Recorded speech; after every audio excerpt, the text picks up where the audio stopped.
बांसवाड़ा से बड़ी खबर है। राहुल की भारत जोड़ो न्याय यात्रा आज बांसवाड़ा में प्रवेश करेगी। पीसीसी चीफ गोविंद सिंह डोटासरा, नेता प्रतिपक्ष टीकाराम जूली भी इसे लेकर तैयारियों में जुटे हैं। तो राजस्थान प्रभारी सुखजिंदर सिंह रंधावा सहित कई पदाधिकारी इसमें मौजूद रहने वाले हैं। ये बड़ी जानकारी। भारत जोड़ो न्याय यात्रा बांसवाड़ा में प्रवेश करेगी और देखिए तैयारियां जोरों शोरों से की जा रही हैं। गोविंद सिंह डोटासरा, नेता प्रतिपक्ष टीकाराम जूली तैयारियों में जुट चुके हैं और सुखजिंदर सिंह रंधावा सहित पदाधिकारी भी मौजूद रहेंगे। तो लगातार जो तस्वीरें निकल करके सामने आ रही हैं उसमें देखिए बड़ी संख्या में लोग इस यात्रा में शामिल होते हुए नजर आ रहे हैं। सहयोगी आकाश सेठिया इस वक्त हमारे साथ जुड़ चुके हैं। आकाश, बांसवाड़ा में प्रवेश करेगी यात्रा, क्या तैयारियां? जी बताना चाहेंगे, इस बार कांग्रेस पार्टी ने पूरी तैयारी कर ली है कि लोकसभा चुनाव को लेकर के राहुल गांधी की जो ये यात्रा है, जो यहाँ पर पूरी सक्सेसफुल है, इसी को लेकर कल गोविंद सिंह डोटासरा ने यहाँ देर रात प्रेस कॉन्फ्रेंस भी करी थी। उन्होंने पूरा बताया कि प्रोग्राम किस तरह से रहेगा और क्या रूपरेखा रहेगी, जिसमें 11 बजे के आसपास जो बॉर्डर बांसवाड़ा बॉर्डर दानपुर पर प्रवेश करेंगे, जहां से वो पूरा छोटी सरौन होते हुए फिर बांसवाड़ा शहर में प्रवेश करेंगे, जहां शहर के मुख्य कागदी चौराहा है वहां से शुरू होकर जहां पर आदिवासी गैर नृत्य कर और साथ ही हजारों की संख्या में लोगों को साथ में लेकर ये खेल मैदान पहुंचेंगे, जहां पर एक जनसभा का आयोजन किया जाएगा। जनसभा के आयोजन के बाद यहाँ से वापिस जो दाहोद निकलना, जो भिलको रास्ते होते हुए दाहोद के लिए प्रस्थान करेंगे। ठीक है आकाश, आप नजर बना करके रखिए, जैसे ही यात्रा पहुंचेगी तो आपसे अपडेट लेंगे। फिलहाल शुक्रिया तमाम जानकारी साझा करने के लिए।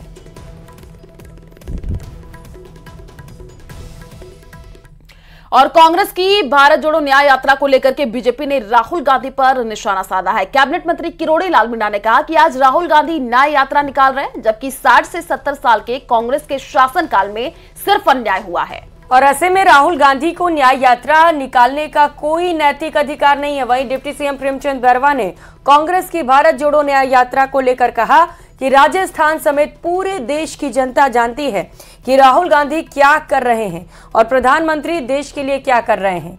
डिप्टी सीएम प्रेमचंद बैरवा ने कहा कि 10 साल में पीएम नरेंद्र मोदी ने ऐसा काम किया जिसके बारे में कल्पना तक नहीं की जा सकती। सुनिए। अपना न्याय यात्रा निकाल रहे हैं, लेकिन 60-70 साल तक जो राज किया वो देश की जनता के अन्याय किया। अब क्या न्याय मांग रहे हैं राहुल गांधी जी? वो बंगाल में भी जाएं तो बोलें देश खाली में क्या हुआ है।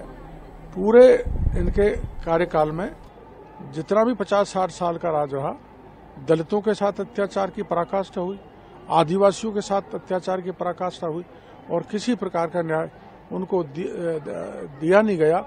ये पूरे राजस्थान की जनता जान रही है, पूरे भारत देश की जनता जान रही है कि राहुल गांधी जी क्या कर रहे हैं और माननीय यशस्वी प्रधानमंत्री नरेंद्र मोदी जी क्या कर रहे हैं। 10 साल में आपने देखा होगा, 10 साल में ऐसे काम जो सोच नहीं सकते थे वो काम हमारे नरेंद्र मोदी जी ने करके दिखाया।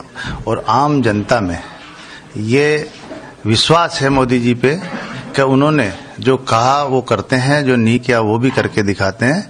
और उनका सपना, उनका जो विजन है कि मैं 2047 तक इस भारत को विश्व में नंबर 1 लाऊं, विकसित भारत की जो परिकल्पना की है, जो सोच है, जो विजन है, वो आम जनता की सहयोग से, मोदी जी के परिवार के सहयोग से पूरी होगी। और दिल्ली से बड़ी जानकारी आपको दे दें, कांग्रेस केंद्रीय चुनाव समिति की आज अहम बैठक होगी। लोकसभा सीटों पर उम्मीदवारों के नाम आज फाइनल होंगे। तो आज शाम 6 बजे कांग्रेस की केंद्रीय चुनाव समिति की बड़ी बैठक होने वाली है, जिसमें उम्मीदवारों के नाम को फाइनल किया जाएगा। लोकसभा सीटों पर कौन कौन से उम्मीदवार उतारे जाना है, इसे लेकर एक बड़ी चर्चा होगी, क्योंकि बीजेपी की पहली लिस्ट सामने आ चुकी है और ऐसे में अब कांग्रेस की बारी है। देखना होगा कि किन किन उम्मीदवारों को चुनावी मैदान में उतारा जाता है, जिनके दम पर कांग्रेस ये चुनाव जीत पाती है। तो देखिए बीजेपी ने अपनी पहली लिस्ट जारी कर दी है। अब कांग्रेस में भी हलचल तेज होती हुई नजर आ रही है। लगातार बैठकों का दौर देखने को मिल रहा है। तो लोकसभा सीटों पर उम्मीदवारों के नाम अब फाइनल होंगे और जल्द ही कांग्रेस भी अपनी लिस्ट जारी करेगी। आपको बता दें काफी महत्वपूर्ण ये बैठक है और न्यूज 18 राजस्थान पल पल की अपडेट लगातार आपको दे रहा है और इस बैठक पर भी नजर हमारी रहेगी, उसको लेकर के भी आपको तमाम जानकारी देंगे। तो काफी महत्वपूर्ण आज की ये बैठक होने जा रही है, कांग्रेस केंद्रीय चुनाव समिति की आज बैठक। शिवम प्रताप सिंह इस वक्त हमारे साथ जुड़ चुके हैं। शिवम, महत्वपूर्ण बैठक, अब देखना होगा कि कौन कौन से समीकरण साधे जाते हैं। क्या लग रहा है कब तक पहली लिस्ट आएगी कांग्रेस की? देखिए, आज सीसी की महत्वपूर्ण बैठक है, उसके बाद कभी भी कांग्रेस पार्टी अपनी पहली लिस्ट जारी कर सकती है। सीसी में जब तक कोई भी नाम सीसी में नहीं जाता है तब तक लिस्ट जारी करने का सवाल नहीं उठता है। आज की बात करें तो लोकसभा उम्मीदवारों का नाम तय करने के लिए चुनाव समिति की बैठक है। सूत्रों का न्यूज 18 से दावा है कि मौजूदा सांसदों को कांग्रेस दोबारा टिकट दे सकती है। तो वहीं 100 से ज्यादा सीटों पर आज उम्मीदवारों का नाम तय किया जाएगा, जिसमें राजस्थान, मध्य प्रदेश, छत्तीसगढ़, दिल्ली, कर्नाटक, तेलंगाना, तमिलनाडु, केरल और पूर्वोत्तर के राज्य हैं। इन सभी जगह पर जहां से भी स्क्रीनिंग कमेटी की रिपोर्ट आई थी उसके आधार पर आज जो भी पैनल में नाम गए हैं या फिर जो सिंगल नाम गए हैं उन पर मुहर लग सकती है। सूत्रों का ये दावा है कि कांग्रेस नेतृत्व वरिष्ठ नेताओं को चुनाव लड़ने की अपेक्षा कर रहा है। हालांकि इसको लेकर पार्टी को कामयाबी मिलती नजर नहीं आ रही है। वहीं छत्तीसगढ़ के पूर्व पीएम भूपेश बघेल राजनांदगांव से चुनावी मैदान में उतरेंगे तो अशोक गहलोत और सचिन पायलट जैसे बड़े नामों को लेकर अभी तस्वीर साफ नहीं है। लेकिन सूत्रों का न्यूज 18 से ये दावा है कि कांग्रेस नेतृत्व चाहता है, कांग्रेस हाईकमांड चाहता है कि उनके सभी बड़े नेता जो पूरे देश में हैं वो चुनाव लड़े।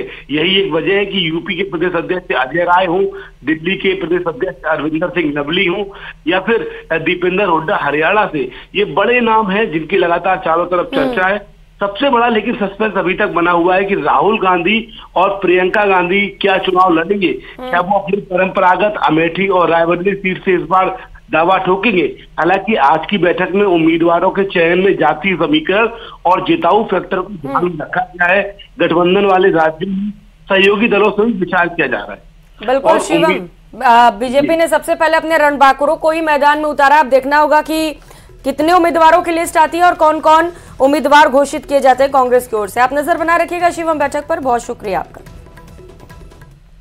और कांग्रेस का आज प्रदेश व्यापी आंदोलन है। चुनावी बॉन्ड के फंड को सार्वजनिक करने की मांग है। आपको बता दें कि एसबीआई बैंक कार्यालयों के सामने कांग्रेस आज प्रदर्शन करेगी। सभी जिलों और ब्लॉक स्तर पर कांग्रेस का यह प्रदर्शन होना है। चुनावी बॉन्ड के तहत बीजेपी पर 55% फंड लेने का आरोप है और सुप्रीम कोर्ट ने 6 मास तक चुनावी बॉन्ड सार्वजनिक करने के आदेश दिए हैं।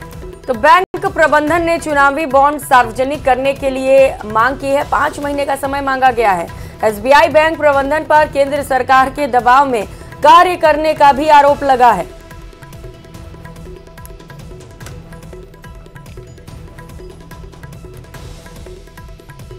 तो प्रदेश व्यापी आंदोलन आज कांग्रेस करेगी एसबीआई बैंक कार्यालयों के सामने। देखिए ये आज राकेश शर्मा इस वक्त हमारे साथ जुड़ चुके हैं। राकेश, प्रदेश व्यापी आंदोलन, क्या तैयारियां और क्या लग रहा है, कितना असर, क्या मांगे?